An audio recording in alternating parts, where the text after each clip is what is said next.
So if you are pro-life, you're a terrorist. If you're a parent who doesn't like what they're teaching in schools, you're a terrorist. If you are, I guess, a Christian now in a church that does not accept homosexuality, you're also a terrorist. And they're encouraging violence against Christians. They asked, this is the police chief of Tennessee. They asked the question, Mr. Drake. They asked him, do you have any reason to believe that how she identified, meaning the killer, has any motives for targeting the school? Chief Police said there's some theory to that. Another question. So was this a targeted attack? It was, he said, because they found the manifesto.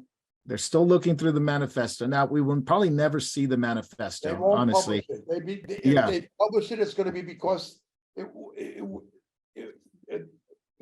someone else got a hold of a copy of it and put it out in the public.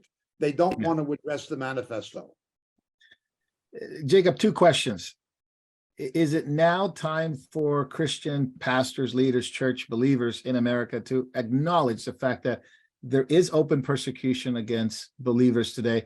Not every not every church attendee, because there are churches who would side with homosexuality and LGBT and all that, right? But we're talking about the churches and the believers that do not agree with it and actually does not accept that as a way of living, not a husband. They don't agree with anything but a husband. You have the apostate Christianity of Tony Campolo in America, which pretends to be evangelical, and the apostate Christianity in England of Steve Chalke, which pretends to be evangelical. So you're absolutely right in what you're saying.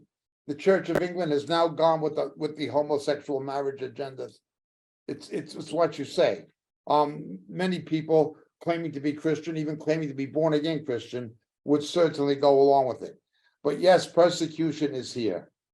Jesus warned you'd be hated by all nations on my account, and it's happening. And we've been warning, and others have been warning for years that it's coming. Well, it's coming. Why do you think they don't want to acknowledge? Because I think if they would acknowledge it and believe it, they would have behaved differently. But why do you think it's just that slow progression or unwillingness to actually admit it, that this is actually not just political, but is now, Christians have become a target? When the corrupt FBI, and I'm not saying every FBI agent is corrupt, but the agency itself is completely corrupt, completely anti-American, begin saying that Christian parents who objected as being taught to their children belong on a terrorist watch list, but militant lesbians and homosexuals aren't. Again, God made hell for Satan and his angels, but he made hell for Merrick Garland and Joe Biden and Barack Obama. And they will go there, almost for sure. It's almost impossible for them not to go there. This is the FBI. We are enemies of the state, not just of the homosexuals. We are enemies of a corrupt government. Now, people talk about we have to be good citizens and obey the laws. Yes, we do, unless those laws cause us to go contrary to the law of God. That is the reality. Now, why are they doing this? Why is this kind of thing happening? Well, it's obvious. The world is in the power of the wicked one to begin with. But can you rephrase your question once again? Yeah, it's why are Christian leaders, Christian churches, or Christians why are in Christian general leaders? Okay, the Roman Catholic Church has always been saturated with homosexual and lesbian clergy among priests and nuns, always, and the bishops and hierarchy covered it up. Bearing in mind, a lot of the bishops and hierarchy and even some popes are homosexuals themselves. They've always covered it up. But what do you do when the National Association of Evangelicals has a leader? What was his name? Who turned out to be not only a homosexual, but he was hiring male prostitutes, and they were taking crystal meth together and engaged in perverted sex. Ted, what was his name? Oh, it was the guy from he was from Colorado Springs. Yes. Man, what was his name? Armstrong, no, Ted. No, no, not Talbot. Haggard, Ted Haggard. Ted Haggard, yes. Yeah. There is a lot of homosexuality going on among evangelical leadership. Let's look at Frank Houston, the bisexual patriarch and pedophile of Hillsong. The Royal Commission said he was a bisexual pedophile, molested children. Hillsong covered it up. His son, Brian Houston, gets arrested and criminally charged for not protecting the children. So, first, Brian Houston has to deal with the Hillsong pastor in New York, Carl Lynn, who turned out to be a con artist and a sexually immoral person, and his right-hand man in Australia, Pat Mesiti, another one. But then we find out 2 women have brought complaints against Brian Houston, and he admits he did something inappropriate, and it involved substance abuse as well as sex. Now we find out that Brian Houston, who's facing these criminal charges for not protecting the children in Hillsong, was arrested for driving under the influence of alcohol. He was locked up for drunk driving. That's just come out this week. They cover these things up. Incredible.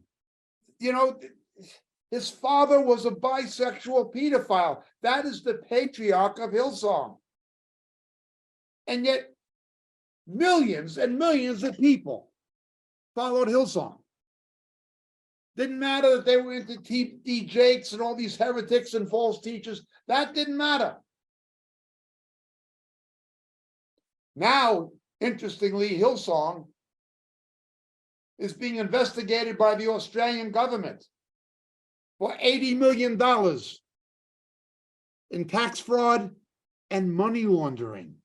$80 million. And it's not the first financial scandal to hit Hillsong. It's the third. Jacob, back to my question. What the churches that They don't ignore acknowledge that there's persecution, just in the subject of persecution, why wouldn't they come out and acknowledge that this is already? They It's think by already- ignoring it, they're not going to be persecuted themselves. Hmm. You know, I- it's I like ju- Winston Churchill said, when you enter into appeasement, you're hoping that the crocodile eats you last. That's true. These Very true. people are deluded. Jacob, are schools in America ever going to be 100% safe again? Certain private schools, yes. The public school system, never. Hmm. Hmm. Marco, I just want to go back to something you said about the manifesto that will Yeah. never be released. Yeah. And I just want to compare that to how the media treats, say, those two, the 2 cops that arrested the man in Australia who was a millennialist. Oh yeah. They went into depth about what they believed, why they're doing what they're doing. You know, they course. exposed everything that they believed and basically went through a commentary of it. More to the point, the Buffalo shooter, you know, Mhm. they went into his racism.